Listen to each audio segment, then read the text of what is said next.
तुम्हारे घर में लक्ष्मी का प्रवेश होने वाला है। कृष्ण का गुप्त संकेत। प्रिय भक्तों, जय श्री कृष्ण। आज इस वीडियो में हम बात करने वाले हैं एक ऐसे विषय पर जो आपके जीवन को पूरी तरह से बदल सकता है। आज भगवान श्री कृष्ण स्वयं आपको एक गुप्त संकेत दे रहे हैं और वो संकेत है कि तुम्हारे घर में मां लक्ष्मी का प्रवेश होने वाला है। हाँ, आपने बिल्कुल सही सुना। ये कोई साधारण बात नहीं है। ये स्वयं भगवान कृष्ण का आपके लिए एक विशेष संदेश है। लेकिन इससे पहले कि हम इस गुप्त संकेत को विस्तार से समझें, मैं आपसे एक बात कहना चाहता हूं। अगर आप इस वीडियो को देख रहे हैं तो ये कोई संयोग नहीं है। ये भगवान कृष्ण की लीला है। उन्होंने ही आपको इस वीडियो तक पहुंचाया है क्योंकि वो आपसे कुछ कहना चाहते हैं। वो आपको एक संकेत देना चाहते हैं जो आपके जीवन में सुख, समृद्धि और वैभव लेकर आने वाला है। तो चलिए बिना किसी देरी के शुरू करते हैं। अध्याय 1, कृष्ण के गुप्त संकेत क्या होते हैं। भक्तों, भगवान श्री कृष्ण ने गीता में कहा है, यदा यदा ही धर्मस्य ग्लानिर्भवति भारत अभ्युत्थानमधर्मस्य तदात्मानं सृजाम्यहम्। इसका अर्थ है कि जब जब धर्म की हानि होती है और अधर्म बढ़ता है, तब तब मैं अवतार लेता हूं। लेकिन क्या आप जानते हैं कि भगवान कृष्ण सिर्फ अवतार लेकर ही नहीं आते, वो हर पल हर क्षण अपने भक्तों के साथ होते हैं। वो अपने भक्तों को संकेत देते रहते हैं, गुप्त संकेत, जिन्हें समझने के लिए एक विशेष दृष्टि चाहिए। कृष्ण के गुप्त संकेत वो होते हैं जो वो आपको रोजमर्रा की जिंदगी में देते हैं। कभी किसी घटना के रूप में, कभी किसी व्यक्ति के माध्यम से, कभी किसी सपने के रूप में, और कभी कभी तो ऐसे ही अचानक आपके मन में एक विचार आता है जो आपकी जिंदगी बदल देता है। ये सब कृष्ण के संकेत हैं। जब भगवान कृष्ण चाहते हैं कि आपके जीवन में कुछ शुभ घटित हो तो वो पहले से ही आपको संकेत देने लगते हैं। और आज का ये संकेत बहुत ही विशेष है। आज कृष्ण कह रहे हैं कि तुम्हारे घर में लक्ष्मी का प्रवेश होने वाला है। अब सवाल ये उठता है कि लक्ष्मी का प्रवेश का मतलब क्या है? क्या इसका मतलब सिर्फ धन दौलत है? नहीं, बिल्कुल नहीं। लक्ष्मी का प्रवेश का अर्थ है समृद्धि, सुख, शांति, प्रेम, स्वास्थ्य और हर वो चीज जो आपके जीवन को पूर्ण बनाती है। मां लक्ष्मी सिर्फ धन की देवी नहीं है, वो सुख, समृद्धि, ऐश्वर्य और सौभाग्य की भी देवी है। अध्याय 2, मां लक्ष्मी और भगवान कृष्ण का संबंध। भक्तों, क्या आप जानते हैं कि मां लक्ष्मी और भगवान कृष्ण का कितना गहरा संबंध है? मां लक्ष्मी भगवान विष्णु की अर्धांगिनी है और भगवान कृष्ण विष्णु के ही पूर्ण अवतार है। जहां कृष्ण है वहां लक्ष्मी स्वयं चलकर आती है। ये एक शाश्वत सत्य है। पुराणों में कथा आती है कि जब भगवान विष्णु ने कृष्ण अवतार लिया तो मां लक्ष्मी भी उनके साथ इस धरती पर आईं। वो रुक्मिणी के रूप में प्रकट हुई। जहां भी कृष्ण गए, लक्ष्मी उनके पीछे पीछे गई। ये इसलिए क्योंकि लक्ष्मी और कृष्ण अभिन्न है, अलग नहीं किए जा सकते। अब इस बात को अपने जीवन से जोड़कर देखिए। अगर आप सच्चे मन से कृष्ण की भक्ति करते हैं, अगर आपके हृदय में कृष्ण का वास है, तो मां लक्ष्मी को अलग से बुलाने की जरूरत नहीं है। वो स्वयं आपके घर में प्रवेश करती है, क्योंकि जहां कृष्ण का नाम है, जहां कृष्ण की भक्ति है, वहां लक्ष्मी का वास होता ही है। और आज भगवान कृष्ण आपको ये बता रहे हैं कि आपकी भक्ति, आपकी निष्ठा, आपके कर्म सब उन्होंने देखे हैं और अब समय आ गया है कि मां लक्ष्मी आपके घर में प्रवेश करें। आपके कठिन दिन समाप्त होने वाले हैं। आपके जीवन में एक नया अध्याय शुरू होने वाला है। अध्याय 3, वो 10 संकेत जो बताते हैं कि लक्ष्मी आपके घर आने वाली है। भक्तों, अब मैं आपको बताता हूं वो 10 गुप्त संकेत जो भगवान कृष्ण देते हैं जब मां लक्ष्मी आपके घर में प्रवेश करने वाली होती है। इन संकेतों को ध्यान से सुनिए और देखिए कि क्या आपके जीवन में भी ये संकेत दिख रहे हैं। संकेत नंबर 1, अचानक मन में शांति का अनुभव। जब मां लक्ष्मी आपके घर में प्रवेश करने वाली होती है तो सबसे पहला संकेत यह होता है कि आपके मन में अचानक एक गहरी शांति का अनुभव होने लगता है। भले ही बाहर की परिस्थितियां कठिन हो, भले ही समस्याएं हो, लेकिन आपके अंदर से एक आवाज आती है कि सब ठीक होने वाला है। ये आवाज कृष्ण की आवाज है। वो आपको बता रहे हैं कि चिंता मत करो, मैं तुम्हारे साथ हूं और अब तुम्हारे दिन बदलने वाले हैं। गीता में कृष्ण ने अर्जुन से कहा था, बुच्चा शोक मत करो। ये दो शब्द बहुत गहरे हैं।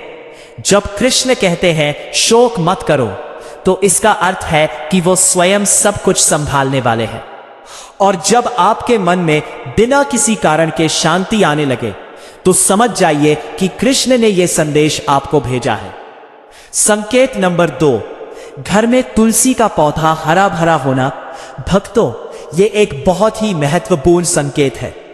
तुलसी को विष्णु प्रिया कहा जाता है। तुलसी का पौधा सीधे भगवान विष्णु और मां लक्ष्मी से जुड़ा हुआ है। अगर आपके घर में तुलसी का पौधा अचानक हरा भरा होने लगे, नए पत्ते आने लगे, पौधा तेजी से बढ़ने लगे, तो ये मां लक्ष्मी के आगमन का संकेत है। इसके विपरीत अगर तुलसी का पौधा सूख रहा है तो ये चिंता का विषय है। लेकिन अगर आप इस वीडियो को देख रहे हैं तो कृष्ण आपको बता रहे हैं कि अपने तुलसी के पौधे की सेवा कीजिए, उसे जल दीजिए, उसकी पूजा कीजिए। जल्द ही वो हरा भरा होगा और आपके घर में लक्ष्मी का प्रवेश होगा। संकेत नंबर 3, सपने में कृष्ण या लक्ष्मी के दर्शन। भक्तों, ये सबसे शक्तिशाली संकेतों में से एक है। जब भगवान कृष्ण चाहते हैं कि आपको कोई विशेष संदेश मिले तो वो आपके सपनों में आते हैं। अगर आपको हाल ही में सपने में भगवान कृष्ण, भगवान विष्णु या मां लक्ष्मी के दर्शन हुए हैं, या आपने सपने में मंदिर देखा है, या सपने में सोने के आभूषण, सिक्के या कमल का फूल देखा है, तो यह बहुत ही शुभ संकेत है। पद्म पुराण में कहा गया है कि जब मां लक्ष्मी किसी भक्त पर प्रसन्न होती है तो वो सबसे पहले उसके सपनों में संकेत देती है। कमल का फूल मां लक्ष्मी का आसन है। अगर आपने सपने में कमल देखा है तो समझिए कि मां लक्ष्मी आपके जीवन में आने की तैयारी कर रही है। संकेत नंबर 4, घर में अचानक मेहमानों का आगमन। भक्तों, शास्त्रों में कहा गया है अतिथि देवो भव। अतिथि देवो भव के समान होता है। जब आपके घर में अचानक मेहमान आने लगे, विशेषकर ऐसे लोग जो आपसे प्रेम करते हैं, आपका सम्मान करते हैं, तो ये मां लक्ष्मी के आगमन का संकेत है। इसका एक गहरा अर्थ है। जब लक्ष्मी किसी घर में प्रवेश करने वाली होती है तो वो पहले उस घर का वातावरण बदलती है। घर में सकारात्मक ऊर्जा बढ़ती है और इस सकारात्मक ऊर्जा से आकर्षित होकर लोग आपके घर आने लगते हैं। तो अगर ऐसा हो रहा है तो खुश होइए, ये बहुत शुभ संकेत है। संकेत नंबर 5, पुराने कर्ज या समस्याओं का अचानक हल होना। भक्तों, ये एक ऐसा संकेत है जिसे बहुत कम लोग समझ पाते हैं। जब मां लक्ष्मी आपके घर में प्रवेश करने वाली होती है तो सबसे पहले वो आपके पुराने कर्मों का हिसाब साफ करती है। इसका मतलब है कि आपकी पुरानी समस्याएं, पुराने कर्ज, पुराने विवाद अचानक हल होने लगते हैं। हो सकता है कि कोई पुराना कर्ज जो बहुत दिनों से अटका था वो अचानक चुक जाए। हो सकता है कि कोई पुरानी बीमारी ठीक होने लगे। हो सकता है कि कोई कोर्ट केस जो सालों से चल रहा था उसमें अचानक फैसला आ जाए। ये सब संकेत है कि लक्ष्मी आपके जीवन से पुराने बोझ को हटा रहे हैं ताकि लक्ष्मी का प्रवेश हो सके। क्योंकि मां लक्ष्मी वही जाती है जहां स्वच्छता होती है, बाहरी स्वच्छता भी और आंतरिक स्वच्छता भी। जब आपके कर्मों का बोझ हल्का होता है तब लक्ष्मी आती है। संकेत नंबर 6, बिल्ली का घर में आना या दिखाई देना। भक्तों, ये सुनने में थोड़ा अजीब लग सकता है, लेकिन शास्त्रों में बिल्ली को मां लक्ष्मी की सवारी के रूप में भी वर्णित किया गया है। कुछ पुराणों में उल्लू को और कुछ में बिल्ली को लक्ष्मी का वाहन बताया गया है। अगर आपके घर में अचानक एक बिल्ली आने लगे विशेषकर सफेद बिल्ली, तो ये बहुत शुभ संकेत माना जाता है। इसके अलावा अगर आपके घर के आसपास चींटियों की कतार दिखे, विशेषकर लाल चींटियां, तो ये भी लक्ष्मी के आगमन का संकेत माना जाता है। ये कीट पतंग दरअसल ऊर्जा के प्रतीक है, जहां सकारात्मक ऊर्जा होती है। जहां लक्ष्मी आने वाली होती है, वहां ये प्राणी आकर्षित होते हैं। संकेत नंबर 7, अचानक किसी अच्छे कार्य का प्रस्ताव मिलना। भक्तों, जब मां लक्ष्मी आपके जीवन में आने वाली होती है, तो अवसर खुद ब खुद आपके पास चलकर आते हैं। हो सकता है कि आपको अचानक कोई नई नौकरी का प्रस्ताव मिले, या कोई व्यापार का अवसर सामने आए, या कोई पुराना मित्र आपको किसी प्रोजेक्ट में शामिल होने के लिए कहे। कृष्ण गीता में कहते हैं कि कर्म करो, फल की चिंता मत करो। लेकिन जब आपके कर्मों का फल आने का समय होता है, तो कृष्ण स्वयं यह सुनिश्चित करते हैं कि सही अवसर सही समय पर आपके सामने आए। अगर आपको अचानक को अच्छा अवसर मिल रहा है, तो उसे नजरअंदाज मत कीजिए। यह कृष्ण का संकेत है कि यह अवसर पकड़ लो, यह लक्ष्मी का रास्ता है। संकेत नंबर 8, दीपक की लौ का स्थिर और ऊंची जलना। भक्तों, जब आप पूजा करते हैं और दीपक जलाते हैं, तो उस दीपक की लौ पर ध्यान दीजिए। अगर दीपक की लौ स्थिर जल रही है, बिना हिले डुले और ऊंची उठ रही है, तो यह बहुत ही शुभ संकेत है। यह बताता है कि आपके घर में देवी देवताओं की कृपा बरस रही है। विशेषकर अगर आप शाम को जब दीपक जलाते हैं और वो लौ सुनहरे रंग की हो, स्थिर हो, तो यह मां लक्ष्मी की उपस्थिति का प्रतीक है। इसके विपरीत अगर दीपक बार बार बुझ रहा है या लौ काली धुआं दे रही है, तो यह संकेत है कि कुछ शुद्धि की आवश्यकता है। लेकिन चिंता मत कीजिए, अगर आप इस वीडियो को देख रहे हैं, तो कृष्ण आपको बता रहे हैं कि अब से आपके दीपक की लौ स्थिर होगी, ऊंची जलेगी, क्योंकि मां लक्ष्मी आपके घर में आने वाली है। संकेत नंबर 9, घर में अचानक कोई शुभ कार्य का योग बनना। भक्तों, जब लक्ष्मी किसी घर में प्रवेश करती है, तो उससे पहले उस घर में शुभ कार्यों का योग बनने लगता है। हो सकता है कि घर में किसी की शादी तय हो जाए, या कोई बच्चा जन्म ले, या कोई नया घर बने, या कोई नई गाड़ी आए। ये सब लक्ष्मी के आगे है, मन के पूर्व संकेत है। शास्त्रों में कहा गया है कि मां लक्ष्मी मंगल कार्यों से प्रसन्न होती है। जहां मंगल कार्य होते हैं, वहां लक्ष्मी स्वयं चलकर जाती है। और जब लक्ष्मी आने वाली होती है, तो वो पहले उस घर में मंगल कार्यों की स्थिति पैदा करती है। ये एक दिव्य चक्र है जो कृष्ण की कृपा से चलता है। संकेत नंबर 10, इस वीडियो का आपके सामने आना भक्तों, और 10वां और सबसे महत्वपूर्ण संकेत यह है कि आज ये वीडियो आपके सामने आया है। जैसा कि मैंने शुरू में कहा, यह कोई संयोग नहीं है। इंटरनेट पर लाखों करोड़ों वीडियो है, लेकिन आज इस समय यह विशेष वीडियो आपके सामने आया, क्योंकि कृष्ण ने चाहा कि आपको यह संदेश मिले। कृष्ण ने चाहा कि आपको पता चले कि मां लक्ष्मी आपके घर में आने वाली है।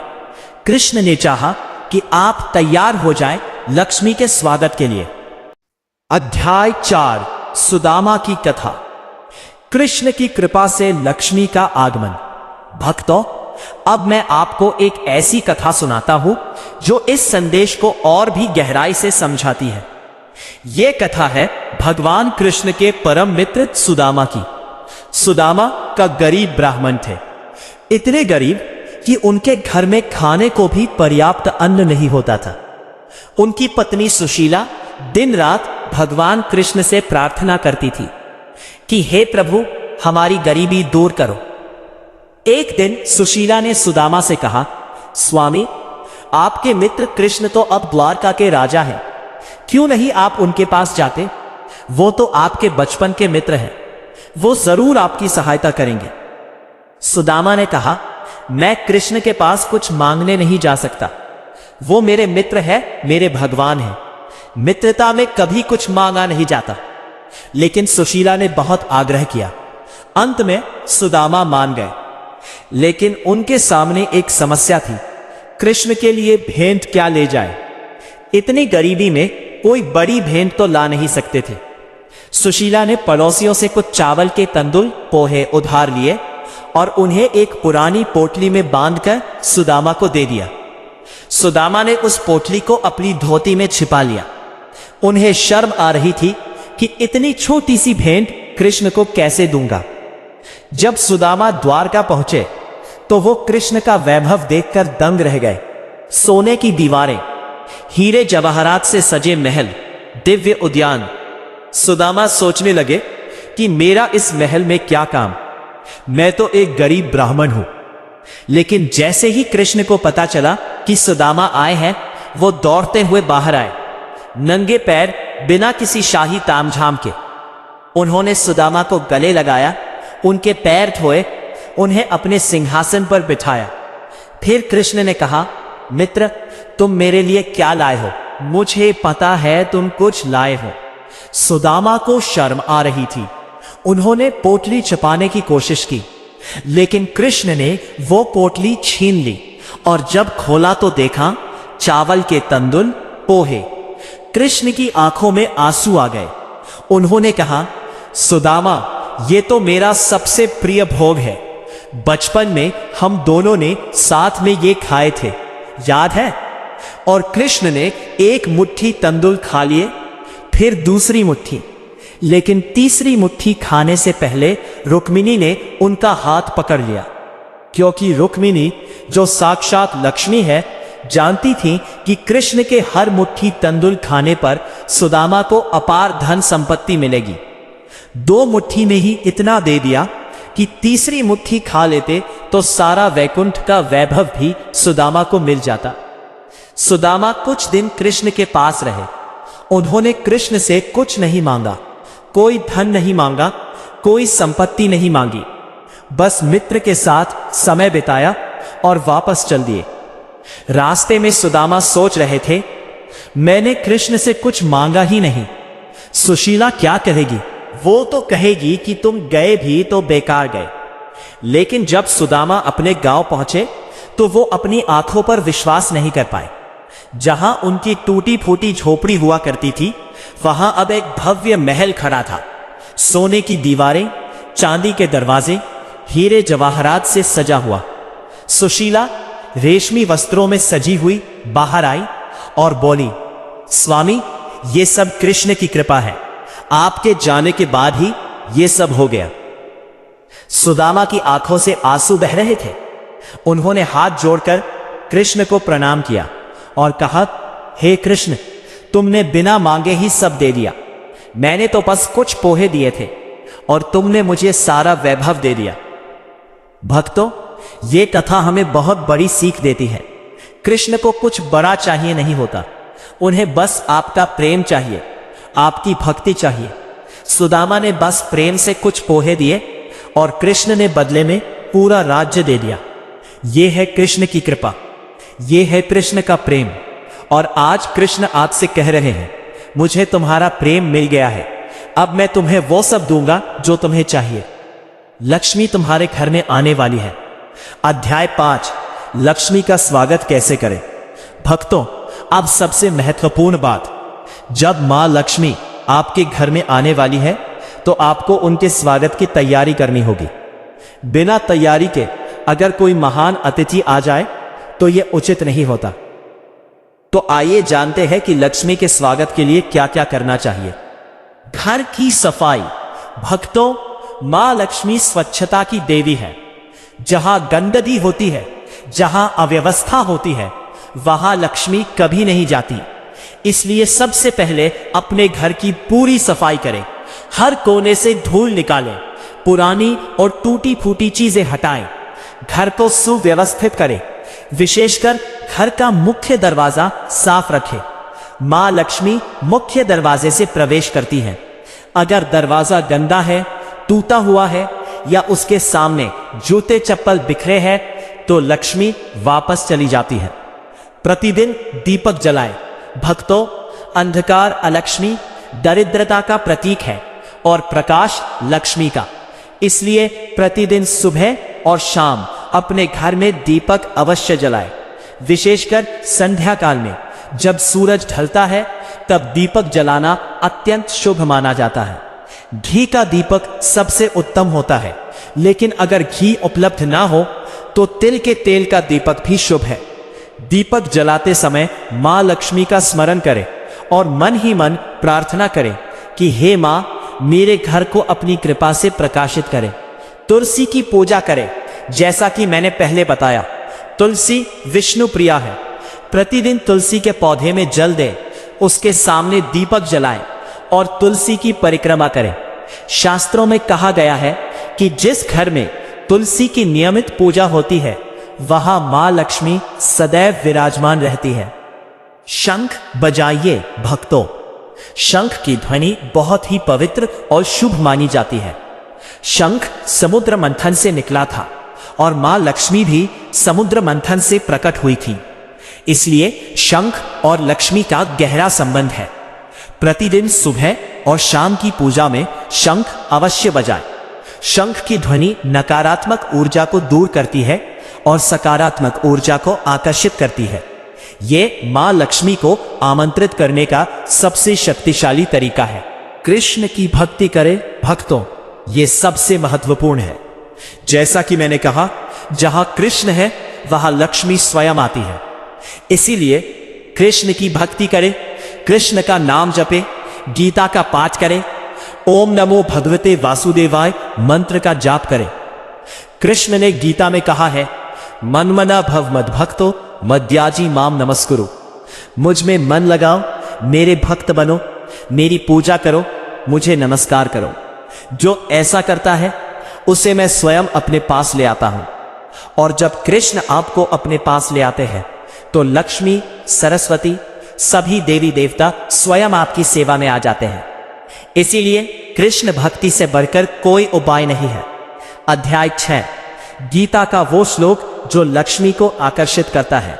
भक्तों, अब मैं आपको गीता का वो विशेष श्लोक बताता हूं जिसका पाठ करने से मां लक्ष्मी शीघ्र ही आपके घर में प्रवेश करती है।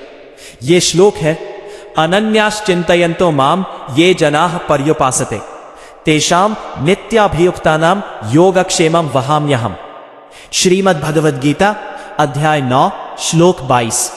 इसका अर्थ है, जो मनुष्य अनन्य भाव से मुझ में स्थित होकर मेरा चिंतन करते हुए मेरी उपासना करते हैं, उन नित्य निरंतर मेरा ध्यान करने वाले भक्तों का योगक्षेम, जो नहीं है उसे प्राप्त करवाना और जो है उसकी रक्षा करना, मैं स्वयं वहन करता हूं। भक्तों, इस श्लोक का अर्थ बहुत गहरा है। कृष्ण कह रहे हैं, जो मेरी अनन्य भक्ति करता है उसके जीवन की सारी जिम्मेदारी मैं स्वयं लेता हूं। योगक्षेमम वहाम्यहम्, इन 4 शब्दों में कृष्ण ने सब कुछ कह दिया। योग का अर्थ है जो आपके पास नहीं है उसे प्राप्त करवाना, और क्षेम का अर्थ है जो आपके पास है उसकी रक्षा करना। कृष्ण दोनों करते हैं। तो अगर आप आज से इस श्लोक का पाठ नियमित रूप से करते हैं तो मां लक्ष्मी शीघ्र ही आपके घर में आने लगेंगी। का प्रतिदिन 11 बार पाठ करें सच्चे मन से, पूरी श्रद्धा के साथ, तो कृष्ण स्वयं आपके योगक्षेम की जिम्मेदारी लेंगे।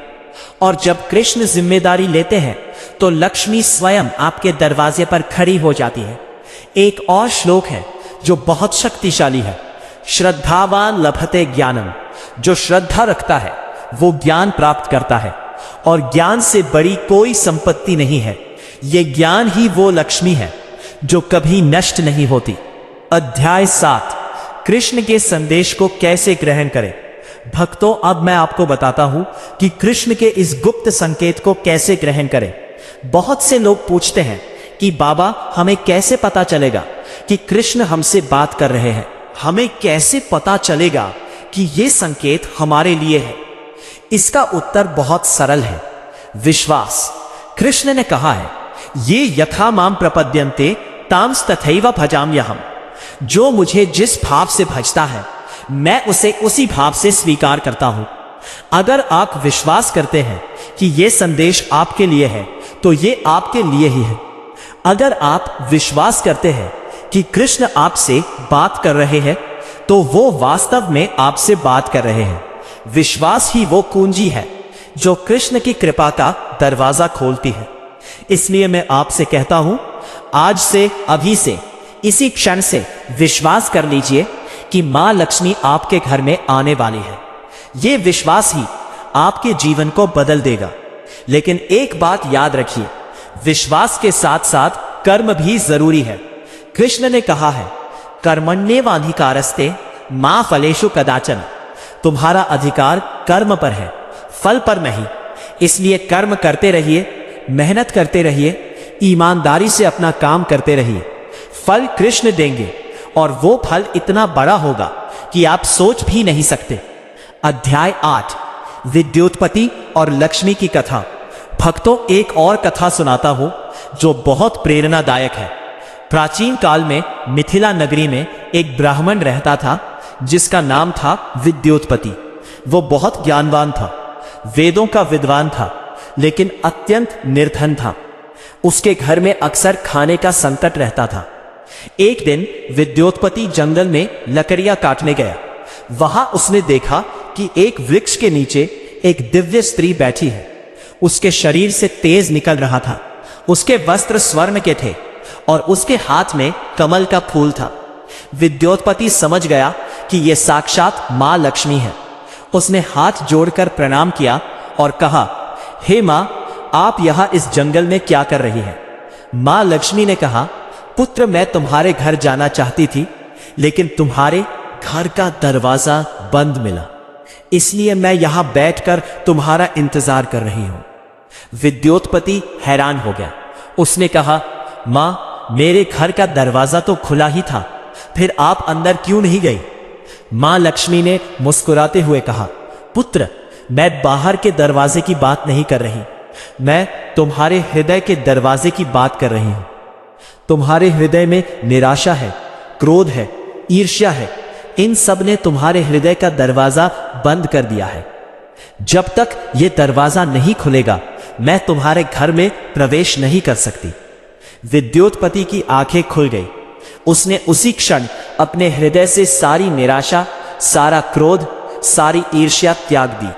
उसने मां लक्ष्मी से कहा, मां, अब मेरे हृदय का दरवाजा खुल गया है, कृपा प्रवेश करें। और उसी क्षण मां लक्ष्मी अंतर्ध्यान हो गए। विद्योत्पत्ति घर लौटा तो देखा कि उसका पूरा घर बदल गया है। जहां गरीबी थी, वहां अब समृद्धि थी। जहां दुख था, वहां अब सुख था। भक्तों, ये कथा हमें बताती है कि मां लक्ष्मी हमारे घर में आना चाहती है, लेकिन हम स्वयं अपने हृदय के दरवाजे बंद रखते हैं। निराशा, क्रोध, ईर्ष्या, लालच, ये सब दरवाजे बंद करने वाले ताले हैं। जब तक ये ताले नहीं खुलेंगे, लक्ष्मी नहीं आएंगी। आज कृष्ण आपसे कह रहे हैं, अपने हृदय के दरवाजे खोलो। निराशा छोड़ो, क्रोध छोड़ो, ईर्ष्या छोड़ो। प्रेम को अपनाओ, करुणा को अपनाओ, विश्वास को अपनाओ, और देखो, लक्ष्मी स्वयं चलकर तुम्हारे घर में आएंगी। अध्याय 9, वो 7 गलतियां जो लक्ष्मी को दूर करती हैं। भक्तों, अब मैं आपको बताता हूं वो 7 गलतियां जो बहुत से लोग करते हैं और जिनकी वजह से मां लक्ष्मी उनके घर से चली जाती हैं। अगर आप इन गलतियों को सुधार लें तो लक्ष्मी सदा आपके घर में विराजमान रहेंगी। स्ट्रॉन्ग गलती नंबर 1, घर में कलह और क्लेश। जहां पति पत्नी में लड़ाई होती है, जहां परिवार के सदस्य आपस में झगड़ते हैं, वहां से लक्ष्मी तुरंत चली जाती है। मां लक्ष्मी शांति और प्रेम में निवास करती है, इसलिए अपने घर में शांति बनाए रखे, एक दूसरे से प्रेम से बोले, सम्मान दे। स्ट्रॉन्ग गलती नंबर 2, अन्न का अपमान। भक्तों, अन्न साक्षात लक्ष्मी का रूप है। जो लोग खाना बर्बाद करते हैं, जो लोग अन्न को फेंकते हैं, उनसे मां लक्ष्मी नाराज हो जाती है। इसलिए कभी भी अन्न का अपमान मत करें। जितना खाना है उतना ही ले, बर्बाद ना करें। अगर खाना बच जाए तो किसी जरूरतमंद को दे, किसी जानवर को खिलाए, लेकिन फेंके नहीं। स्ट्रॉन्ग गलती नंबर 3, सूर्यास्त के बाद घर गंदा रखना। शास्त्रों में कहा गया है कि संध्या काल में मां लक्ष्मी भ्रमण करती है। अगर उस समय आपका घर गंदा मिले तो वो आगे बढ़ जाती है। इसलिए समय होने से पहले घर की सफाई कर ले, दीपक जलाए और घर को सुगंधित करे। स्ट्रॉन्ग गलती नंबर 4, दूसरों की बुराई करना। जो लोग दूसरों की निंदा करते हैं, पीठ पीछे बुराई करते हैं, उनके घर से लक्ष्मी चली जाती है। निंदा एक ऐसा पाप है जो आपके पुण्यों को नष्ट कर देता है, और जब पुण्य नष्ट होते हैं तो लक्ष्मी भी चली जाती है। स्ट्रॉन्ग गलती नंबर 5, सुबह देर तक सोना। ब्रह्म मुहूर्त में उठना शास्त्रों में अत्यंत शुभ माना गया है। जो लोग सूर्योदय के बाद तक सोते रहते हैं, उनके घर से लक्ष्मी धीरे धीरे विदा हो जाती है। इसलिए सुबह जल्दी उठें, स्नान करें, पूजा करें। स्ट्रॉन्ग गलती नंबर 6, कृतज्ञता, एहसान फरामोशी। जो लोग दूसरों के एहसान भूल जाते हैं, जो कृतघ्न होते हैं, उनसे मां लक्ष्मी प्रसन्न नहीं रहती। हमेशा उन लोगों का शुक्रिया अदा करें जिन्होंने आपकी मदद की है, और सबसे ज्यादा भगवान का शुक्रिया अदा करें जिन्होंने आपको यह जीवन दिया है।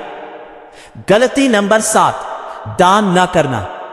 भक्तों, दान लक्ष्मी को आकर्षित करने का सबसे बड़ा उपाय है। जो लोग दान नहीं करते, जो अपने धन को कसकर पकड़े रहते हैं, उनसे लक्ष्मी नाराज हो जाती है। लक्ष्मी चंचला है, वो वही रुकती है जहां प्रवाह होता है। अगर आप धन को रोकते हैं तो लक्ष्मी भी रुक जाती है, लेकिन बाहर। अगर आप दान करते हैं तो लक्ष्मी प्रवाहित होती है। अध्याय 10, कृष्ण का अंतिम संदेश। भक्तों, अब मैं आपको भगवान कृष्ण का अंतिम और सबसे महत्वपूर्ण संदेश बताता हूं। ध्यान से सुनिए। कृष्ण कह रहे हैं, हे मेरे प्रिय भक्त, मैं जानता हूं कि तुम बहुत कठिन समय से गुजरे हो। मैं जानता हूं कि तुमने बहुत दुख सहे हैं, बहुत संघर्ष किया है। तुमने कई रातें आंसुओं में बिताई हैं, कई दिन बिना उम्मीद के गुजारे हैं। लेकिन मैं तुम्हें बताना चाहता हूं कि मैं हर पल तुम्हारे साथ था। जब तुम रो रहे थे, तब भी मैं तुम्हारे साथ था। जब तुम्हें लगता था कि कोई नहीं है तुम्हारा, तब भी मैं तुम्हारे साथ था। और अब समय आ गया है कि तुम्हारे दुखों का अंत हो। अब समय आ गया है कि तुम्हारे घर में लक्ष्मी का प्रवेश हो। मैंने तुम्हारी भक्ति देखी है, तुम्हारी निष्ठा देखी है, तुम्हारे कर्म देखे हैं, और मैं प्रसन्न हूं। लेकिन एक बात याद रखो, जब लक्ष्मी आए तब अभिमान मत करना, विनम्र रहना, दान करना, दूसरों की सेवा करना, क्योंकि लक्ष्मी उसी के पास रहती है जो विनम्र होता है, जो दानी होता है, जो सेवा भावी होता है। और एक बात और, मुझे मत भूलना। बहुत से लोग जब सुखी होते हैं तो मुझे भूल जाते हैं, दुख में याद करते हैं, सुख में भूल जाते हैं। तुम ऐसा मत करना। सुख में भी मेरा नाम लेना, समृद्धि में भी मेरी भक्ति करना, क्योंकि मैं ही तुम्हारा सच्चा साथी हूं। बाकी सब माया है। मैं तुमसे प्रेम करता हूं, मैं सदा तुम्हारे साथ हूं, और अब तुम्हारे जीवन में एक नया सवेरा आने वाला है।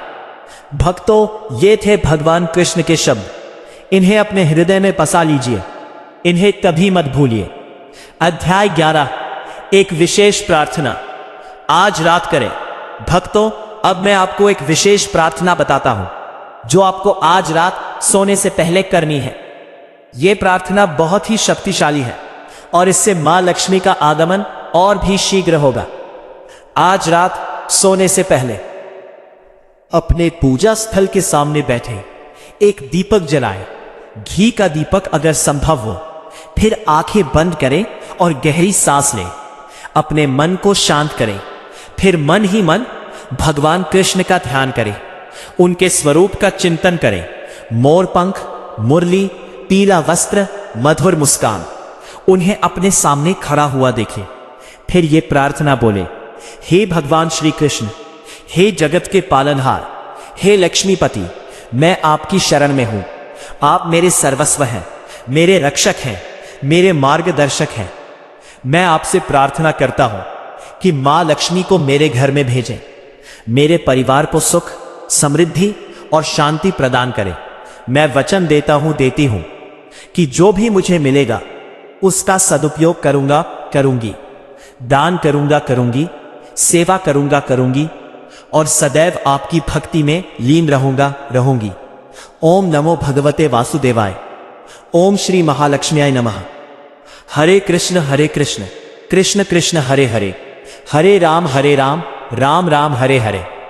इस प्रार्थना को 3 बार दोहराएं, फिर शांत मन से भगवान को प्रणाम करें और सो जाएं।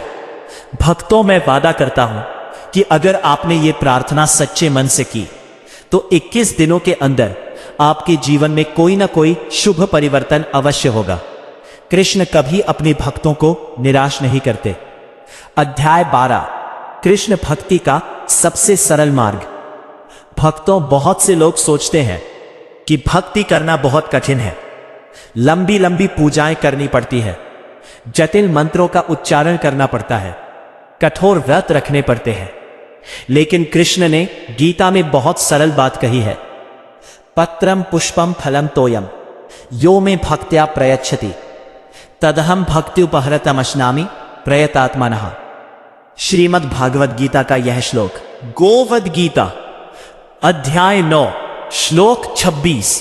इसका अर्थ है, जो मुझे प्रेम और भक्ति से एक पत्ता, एक फूल, एक फल या जल भी अर्पित करता है, मैं उस शुद्ध हृदय वाले भक्त की भक्तिपूर्ण भेंट को स्वीकार करता हूं। देखिए, कृष्ण कितने सरल है। उन्हें सोने चांदी के आभूषण नहीं चाहिए, उन्हें महंगे भोग नहीं चाहिए, उन्हें बस चाहिए आपका प्रेम, आपकी भक्ति। अगर आप प्रेम से एक तुलसी का पत्ता भी चढ़ा दे तो कृष्ण प्रसन्न हो जाते हैं। सुदामा ने क्या दिया था? कुछ पोहे, लेकिन प्रेम से दिए थे, और कृष्ण ने बदले में सारा राज्य दे दिया। झूठे बेर, लेकिन प्रेम से दिए थे, और कृष्ण राम रूप में ने उन झूठे बेरों को बड़े चाव से खाया। तो भक्तों, भक्ति में कोई जटिलता नहीं है, बस प्रेम चाहिए, सच्चा प्रेम। और जब यह सच्चा प्रेम होता है तो कृष्ण सब कुछ देते हैं, लक्ष्मी भी, सरस्वती भी, मोक्ष भी। अध्याय 13, 21 दिन की साधना लक्ष्मी प्राप्ति के लिए। भक्तों, अगर आप वाकई में मां लक्ष्मी को अपने घर में बुलाना चाहते हैं तो मैं आपको एक 21 दिन की सरल साधना बताता हूं। इसे कोई भी कर सकता है, चाहे पुरुष हो या स्त्री, बच्चा हो या बूढ़ा। दिन 1 से 7 शुद्धि का चरण। पहले 7 दिन अपने घर, अपने शरीर और अपने मन की शुद्धि करें। घर की गहरी सफाई करें, पुरानी अनावश्यक चीजें हटाएं, प्रतिदिन स्नान करें, साफ वस्त्र पहनें और मन से नकारात्मक विचारों को हटाएं। किसी से ईर्ष्या न करें, किसी की बुराई न करें, किसी से क्रोध न करें। प्रतिदिन सुबह और शाम ओम नमो भगवते वासुदेवाय मंत्र का 108 बार जाप करें। दिन 8 से 14 भक्ति का चरण। अगले 7 दिन कृष्ण भक्ति में डूब जाएं। प्रतिदिन गीता के 1 अध्याय का पाठ करें, कृष्ण के भजन सुने, कृष्ण की मूर्ति या चित्र के सामने बैठकर ध्यान करें और हरे कृष्ण महामंत्र का जितना हो सके उतना जाप करें। साथ ही इन 7 दिनों में कम से कम 1 बार दान अवश्य करें, चाहे छोटा दान हो, किसी भूखे को भोजन करा दें, किसी गरीब को कपड़े दे दें, किसी जरूरतमंद की मदद कर दे। दिन 15 से 21 समर्पण का चरण। अंतिम 7 दिन पूर्ण समर्पण के हैं। इन दिनों में अपने आप को पूरी तरह कृष्ण को समर्पित कर दे। हर काम करते हुए कृष्ण का नाम ले। खाना खाते हुए पहले कृष्ण को भोग लगाए, कृष्ण का ध्यान करे। जागते हुए कृष्ण का नाम ले और 21वें दिन एक विशेष पूजा करें। एक कमल का फूल ले, अगर ना मिले तो कोई भी लाल या पीला फूल, उसे कृष्ण की मूर्ति के चरणों में रखे और कहे, हे कृष्ण, मैंने 21 दिन आपकी साधना की है, अब मैं स्वयं को और अपने परिवार को आपके चरणों में समर्पित करती हूं। मां लक्ष्मी को मेरे घर में भेजे और मेरे जीवन में सुख समृद्धि लाए।